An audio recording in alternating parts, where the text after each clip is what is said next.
สิได้มาเยี่ยมยามเนาะถามข่าวทั้งอันน้องลินดาแล้วก็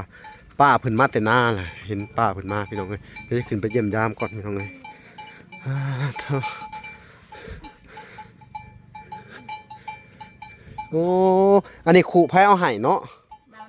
บ่น้อยซื้อขู่ให้อีกโอ้ดีเนาะฮะกับเบาตุ้ยบ่พรเบาพรโอ้บ่ตุ้ยเพิ่นว่าพี่น้องเอ้ยอันโซล่าเซลล์ได้ไผซื้อให้นะเบาตุ้ยบ่พรเบาตุ้ยสบายดีเด้อสบายดีนี่แหละพี่น้องการมาแจ้งข่าวดีเด้อแต่ว่าอันเพิ่นว่าข้าวๆพุ่นแหละเพิ่นผากเงินมาพุ่นแหละจังสิได้หาที่หาทางอันบอนเจ้าหน้ามาด้านให้เพิ่นแต่ว่าบ่มีที่มันก็เจาะบ่ได้เนาะแต่ว่าให้ได้ที่ก่อนพี่น้องเอ้ยเนาะหรือว่าทางเอื้อยก็ขอบุญขอบคุณหลายๆเด้อที่เสนอมาเนาะแต่ว่าที่ทางของเด็กๆนี่ก็ยังบ่มีพี่น้องเอ้ยเนาะเฮาก็มาเสนอเพิ่นเนาะก็มาแจ้งข่าวดีเพิ่นล่วงหน้าเนาะได้ข่าวว่าสิได้น้ำนี่ก็คือว่าเป็นสัญญาณที่ดีเลยเนาะโดยดีบ่ดีใจ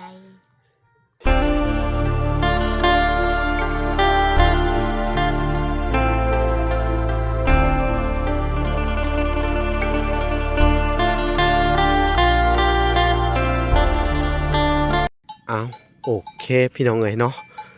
กราบสบายดีพ่อแม่พี่น้องเนาะเบิร์ดสุขูสู่คนพี่น้องเอ๋ยเนาะกันยินดีต้อนรับเข้าสู่ช่อง YouTube บ่าวละสายบุญพี่น้องเอ๋ยคุณธรรมคือเก่าพี่น้องเอ๋ยเช่นเก่าเช่นเคยพี่น้องเอ๋ยทักทายสบายดี FC ทางฝั่งไทยและ FC ทางฝั่งลาวและ FC ทางต่างประเทศนำเด้อพี่น้องเอ๋ยเนาะมื้อนี้กับพบพ่อกับบรรยากาศค่ำๆพี่น้องเอ๋ยเนาะยามแรงพี่น้องเอ๋ยปูงัวควายกำลังกินหญ้าตะแรงพี่น้องเนาะตะเวนกำลังที่ตกดินพี่น้องเลยเขาก็สิได้มาเยี่ยมยามเนาะถามข่าวทั้งอันน้องลินดาแล้วก็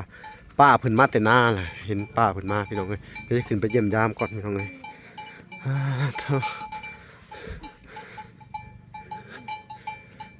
โอ้อันนี้ขู่ไผเอาให้เนาะบ่น้อยซื้อขู่ให้อีกโอ้ดีเนาะฮะกับเบาตุ้ยบ่พรเบาพรโอ้บ่ตุ้ยเพิ่นว่าพี่น้องเอ้ยอันโซล่าเซลล์ได้ไผซื้อให้นะเบาตุ้ยบ่พรบ่ตุ้ยสบายดีเด้อสบายดีสบายดี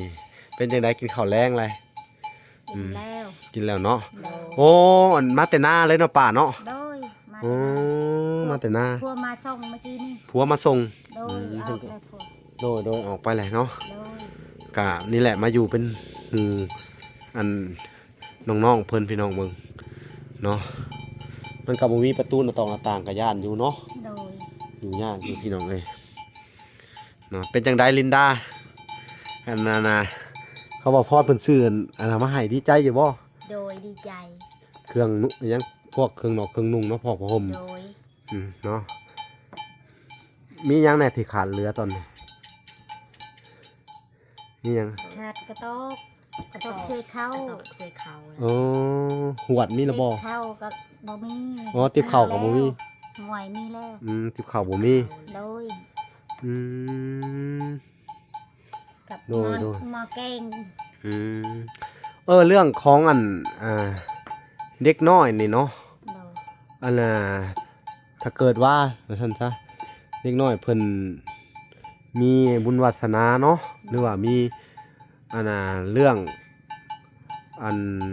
เฮ็ดเฮือนเฮ็ดชานมันกะบ่มีดินเนาะก็ค่อนข้างจะยากเนาะก็เฮ็ดจังได๋พี่น้องอันน่ะดินเจ้านี่ฮอดใส่บ่เค็มนี่แหละเค็มกกจิกนี่โอ้บัดดินนั่นอันน่ะพ่อเฒ่าแม่เฒ่าบ่มีบ่พ่อเฒ่าแม่เฒ่านั่นมีก็บ่ได้กวักสมมุติว่าอันน้องเพิ่นมีบุญวาสนาถ้าเกิดว่ามีผู้อันน่ะช่วยสมทบทุนสร้างเฮือนขึ้นมาแบบนี้นะก็ ก็อยากให้น้องเพิ่นอยู่ใกล้ๆไปสิมีบ่ดิน ดินอยู่พนก็มีเขาจะขาย อ๋อเมื่อเรื่องดินขายโลดเนาะคือ โดย แถวนี้บ่มีบ่สั่นแถวนี้ นี่ดินเขาแล้วเขาซื้อแล้ว ดินไผ ดินพ่นคนอยู่บ้านนาราเอน อืม ฮอดทางพุทธ เขาซื้อ เขา อ๋อ ซื้อเขาซื้อตะกี้ตะกอนปูหญ้าคายตะกี้ตะกอน อ๋อปู่ย่าเจ้าก็ขายพอเฒ่าแม่เฒ่าของพวกเด็กน้อยนี่ โด เนาะ ย อืมเอาว่าสิมันก็มานี่ก็บ่มีบ่อนอยู่อาศัยเด็กน้อยเนาะ โดย มันก็ใกล้ทุกเจ้าไปอีกได้ซั่นเนาะเขาว่าไปซื้อบนอื่นนะสมมุติว่าน้องเพิ่นมีบุญวาสนาเนาะ โดย ว่าว่าซั่นซะพี่น้องเอ้ยถ้าบ่มีแล้วก็อยู่นํเจ้าไปก่อนเด้อ โดย อยู่ไปสิเรื่องอันนี้ก็ ให้หลานไปไกลและอายุแถวนี้แล้ว อื หาม แถวนี้และดินคันบ่มีก็อยู่นี่แหละ อืม อีตอนหลานมาให้ไปไกลให้บ่ให้อยู่ไกล แถวใกล้ๆติดเฮือนเจ้าบ่มีบ่ ก็มีเขาขาย อืมเขาเว้าเรื่องดินเนาะพี่น้องเนาะ โด ก็ ย คือว่าแหละพี่น้องเนาะมันก็ยังบ่มีภัยสมทบเข้ามาอยู่เนาะเรื่องของเด็กน้อยพวกนี้ก็สู่ไปก่อนเด้ออันนี้ก็สอบถามมึงซื่อๆพี่น้องเลยเนาะเพราะว่ามันก็ทุกสิ่งทุกอย่างมันก็น้องๆเพิ่นก็บ่มีพี่น้องเลยอาศัยลุงป้าก็มีแต่ถอกกจิกนี่เนาะที่เหลือก็ขายเบิดแล้วติอืมบัดนี้เรื่องว่าเฮ็ดน้ำบาดาลเด้อขอยจะมาแจ้งข่าวดีเด้อว่าสิเฮ็ดเจาะน้ำบาดาลให้เขาสิเจาะได้บ่ได้อีกสมมุติว่านี่เขาบ่มีดิน ดินเข้านี่แล้วคันซื้อใดก็ได้คันเขาขายคันเขาบ่ขายก็บ่ได้ อ๋อก็มีผู้ใหญ่เพิ่นเสนอมาสิเจาะน้ำบาดาลเด้อ โดย เขามาแจ้งข่าวดีแต่ว่ามันก็เลยเว้าเกี่ยวกับเรื่องที่ดินเนาะบัดนี้ โดย มันก็เลยยากพี่น้องเอ้ยก็มีทางเอ้ยนุจิตเนาะจากฮ่องกงเพิ่นก็เสนอทางเบาหลามาเนาะผ่านทางเอ้ยจันมาเพิ่นว่าโอ้เพิ่นว่าอยากเจาะน้ำบาดาลให้น้องลินดากับกัญญาเพิ่นว่า โดย ดีใจบ่สิได้น้ำบาดาลเลย โดยดีใจ แต่ว่าบ่ดีใจนั่นบ่แม่นดินเจ้าของกันแหล้วเนาะมันยาก โดยยากดินเขา เอาอดเอาก่อนเนาะแต่ว่าทุแหละถ้าก็มีโชคมีลาภเนาะหรือว่าผู้ใหญ่เพิ่นช่วยเหลืออุปถัมภ์ค้ำสู้เขาว่าจังสิได้เจาะน้ำบาดาลเนาะพี่น้องเนาะอันนี้ก็เลยมาแจ้งข่าวดีซื่อพี่น้องเอ้ยล่วงหน้าเนาะอันนี้ก็เห็นเพิ่นบ่ทันค่ำอยู่พี่น้องเอ้ยก็เลยเข้ามาเยี่ยมมายามเนาะวันนี้มาตอนค่ำเด้อ โดย ก็ว่าสินอนกันละบ่ม นอนอยู่นี่แล้วนอนกับหลานนี่แล้ว อ๋อแต่ว่าไฟฟ้านี่บ่มีเลยของเจ้านี่เนาะ บ่มี แต่เก่าก็อยู่กันแบบใดนี่ อยู่แบบนี้แล้วบ่มี อืมอยู่แบบนี้ โดย อันนี้ฮะโซลาร์เซลล์นี่บ่พอซื้อมาให้เนาะ โดย อ๋อคือดีแท้พี่น้องเอ้ย ดีใจ ดีใจไต่ดูสงสารเด็กๆพี่น้องเอ้ยเนาะถ้าเกิดว่าได้บนอยู่เป็นของตัวเองกันคือสิดีเนาะ โดย มีดินบ่หลายกันในราคา4-5 ล้านเนาะพอลมเฮือนเนาะแล้วก็ได้เจาะน้ำบาดาลให้ซุเพิ่นก็สิมันก็คงจะดีพี่น้องเอ้ยเนาะเอาพี่น้องเอ้ยเนาะถ้าใครอยากช่วยเหลือเพิ่มเติมเนาะหรือว่าอุปถัมภ์ค้ำสู้ลูกกำพร้าหน้ากำพร้อยเนาะของห้องเนาะ โดย มุ้ยพ่อมีแม่เนาะก็เลยลูกกำพร้อยพี่น้องเอ้ยถือกันหญ้าแท้ๆไหลนี้อีกนี่แหละพี่น้องเอ้ยน่ารู้ต้นตัวนี้แหละเนาะใครแต่ชุบเจ้าใจดีเนาะ โดยใจดี มื้อน่ะหาค่ำๆที่ไปเอาฮะจะว่าไปเอาตอนค่ำเลย โดยตอนท โอ้เขา ำ ไหล 3 ฮะ โมง 3 โมงแรงเนาะ โดย โมงแรง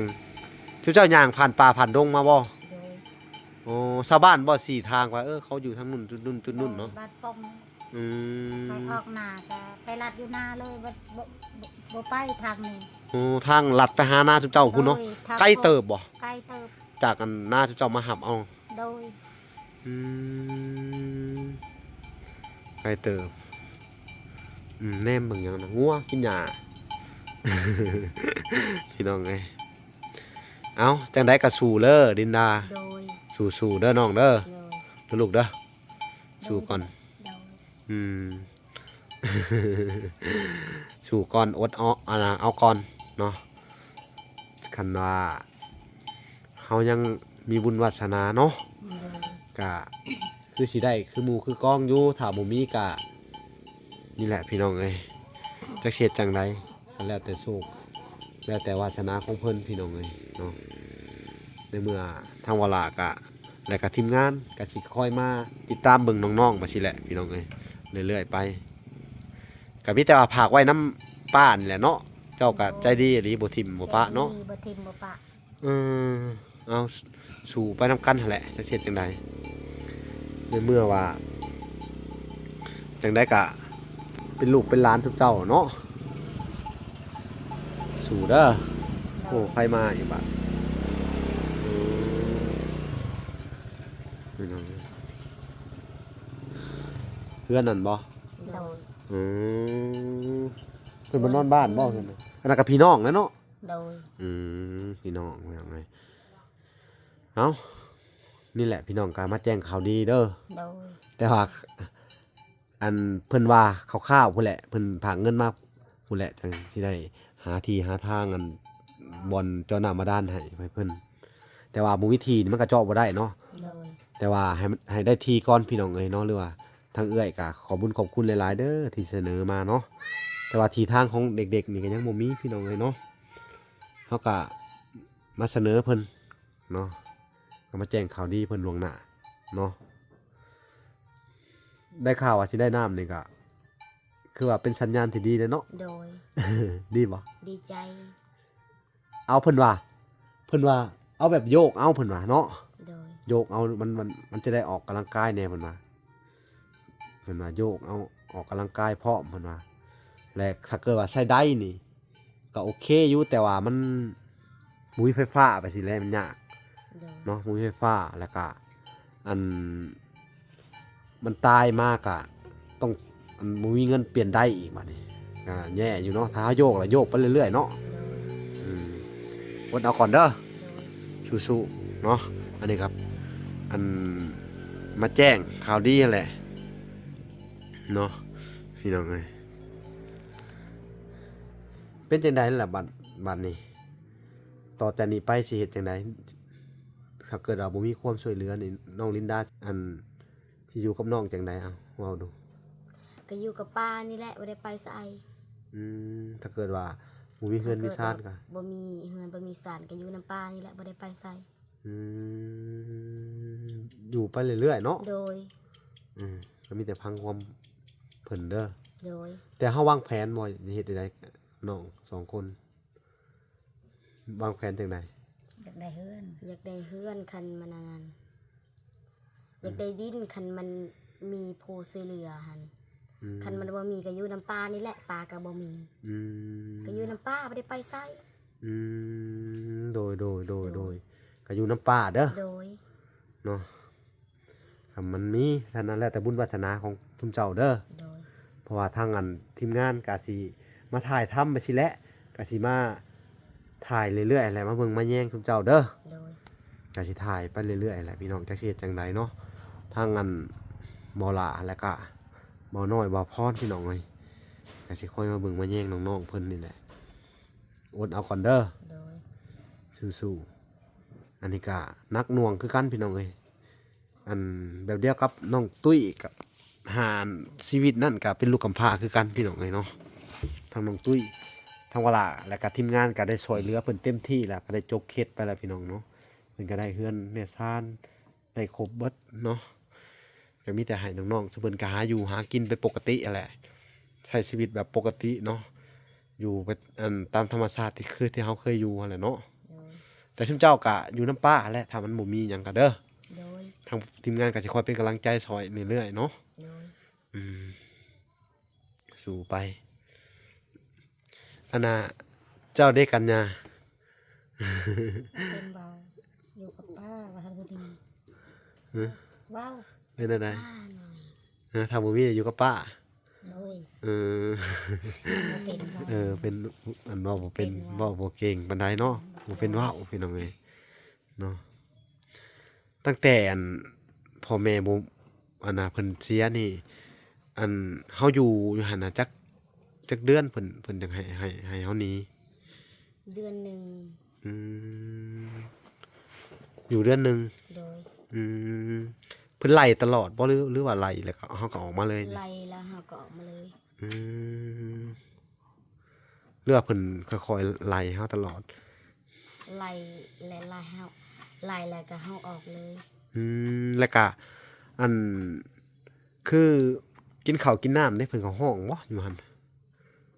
บางทีเพิ่นก็ห้องบางทีเพิ่นก็บ่ได้ห้อง เพิ่นห้องแต่ร้านเพิ่น โดย ร้านที่เคยอยู่นํเพิ่นนี่ใช่บ่ โดย ตอนที่อันพ่อเจ้าอะนะอันอยู่นํเพิ่นให้ออกเรือนบ่ให้ไปอยู่เรือนกระต๊อบน้อยๆนี่บ่ บ่ ให้อยู่นํกัน โดย อืม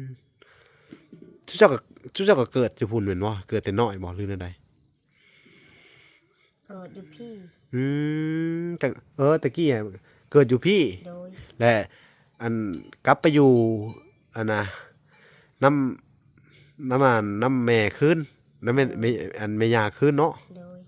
กลับไปแล้วก็ไปอยู่น้ำพ่อคืนไปสิเนาะ โดย ไปเบิด3บ่ตะกี้ไปพ่อเบิด3-4คนทุกเจ้านี่เนาะทั้งพ่อทั้งแม่เจ้าตะกี้เนาะ โดย คือบ่อยู่พี่เป็นอะไร ก็บ่ได้อยู่คือกัน อยู่พี่อันใด โดย อื พอ ม พาไปก็ไป พอว่าเมื่ออยู่เฮือนฮะอยู่พุ่นดีกว่าเนาะ โดย อยู่พี่ก็ลำบากบ่ โดย ลำบากเนาะอยู่พี่ปุ๊กขึ้นน้อยอยู่บ่ตะกี้หรือว่ามันอยู่นำเจ้านี่ โดย ปุ๊กขึ้นน้อย โดย ปุ๊กกระต๊อบน้อย เคยก็อยู่ตารางนอนอยู่ตารางอยู่เตียง อืม เตียง เออ บ่มีเฮือน เจ้าก็ได้ โดย อันนี้ฮักก็เฮ็ดขึ้นมาใหม่นี่บ่เล โด ย ยห้าก็10 ปีนะ อืมแล้ววัดพ่อกับแม่ของเจ้าอยู่นี่อยู่ในไสอยู่ในกระต๊อบนั่นหรืออยู่ในไส อยู่ในกระตอม อืมแล้วก็ตัดสินใจไปอยู่น้ำยา โดย อยู่น้ำยาก็บ่ถูกใจเพิ่นทำพ่อแม่ก็ตายอีกบัดนี้เนาะ โดย อ๋อเรื่องราวมันเป็นแบบนี้นี่เองเนาะเอ้าเมื่อยพี่น้องเอ้ยพอเรื่องราวก็ถอดลมหายใจแน่เนาะ อันนี้ก็นี่แหละพี่น้องเอ้ยก็มาแจ้งข่าวดีนั่นแหละเด้อ โดย ก็คือเรื่องนามาด้านนั่นแหละ แต่ก็ผู้แหละบางว่างผู้แหละเพิ่นจะสิได้พาเงินมาให้แต่ว่าเฮาก็ยังเจาะบ่ได้ดอกพี่น้องเอ้ยถ้าบ่มีดินเป็นของเจ้าของก็คือสิเจาะบ่ได้เนาะแต่ว่าสิเก็บเงินเพิ่นไว้ก่อนเนาะค่านามาด้านก็ได้เนาะบ่เป็นหยังสู้ๆไปก่อนเด้อ โดย เนาะพี่น้องเอ้ยเอาจักก็เบิ่งเขาเด้อป้าเด้อ โดย เบิ่งแย่งเขาจะสิเฮ็ดจังไดฝากไว้นำเจ้านั่นแหละเด้อคือเก่าเนาะเอาพี่น้องเอ้ยมันมื้อนี้ก็ค่ำมืดตื่นตาแล้วพี่น้องเอ้ยทางว่าละก็สิได้กลับก่อนพี่น้องเอ้ยบรรยากาศพุ่นดูยามค่ำๆโอ้พี่น้องเอ้ยท้องฟ้าก็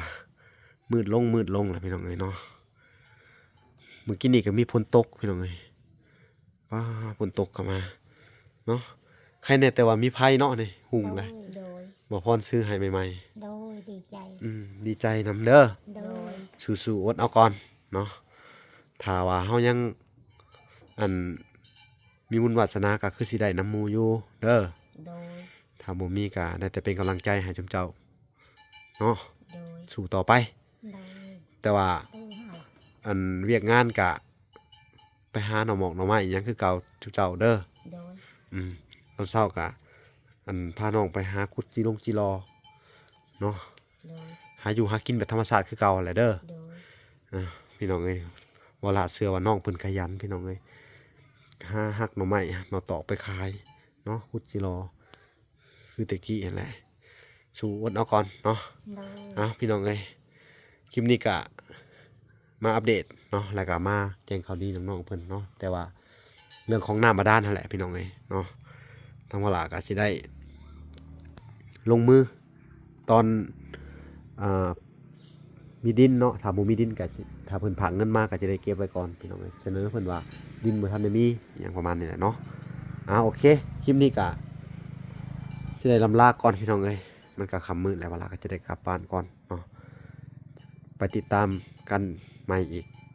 มื้ออื่นพี่น้องเอ้ยคลิปนี้ขอกล่าวคำว่าสบายดีและสวัสดีเด้อ สบายดีเด้อ โอเค ดีแรงเด้อ สาธุเช่นกันพอกันใหม่ ไปพบกันใหม่ สา อยู่ ธุ ดีมีแหง โดยโดย บ่ต้องใดใครบ่ต้องมี โดยโดยโด สาย ธุให้เข่งแหงตัดนี้ต่อไป โดยเช่นกันเด้อ ให้ลูกกว่านี้เด้อ โดยสาธุเนาะอ้าวโอเคพี่น้องเอ้ยพอกันใหม่คลิปหน้าบ๊ายบายพี่น้อง